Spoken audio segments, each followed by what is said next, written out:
Ito ang kagandahan na yung mga nabubulok, huwag nyong itatapon. Ayan. Ito mga saging ito. Ayan. Yan yung mga nabulok. Pag nabulok na, ayan na siya. Anong gagawin nyo ngayon? Kung mag-replanting kayo, transfer kayo, ayun galing na dyan ang lupa. Lahat ito galing na dyan ang lupa. Ayun, bagong tanim na tanglad, isang balde. Galing na to sa mga nabulok na ayan ang mga basurang nabubulok na. Diba? Kaya hindi dahilan na hindi ka pwede magtanim. Kaso lang kasama ni Sir Benny dito nung araw, pinuputol yung mga tanim. Ano, mga kalamansi baga.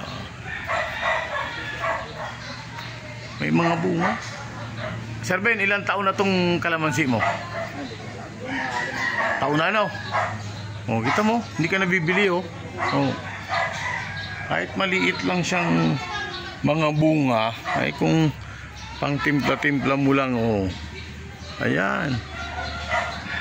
Mga mangga rito, katatapos lang ng bunga. Ayun. Ito naman sana yung gagawin ditong fish pond. Pero pwede lang taniman lang ng gulay. Pwedeng gawin pa ng fish pond, pero may mga luya,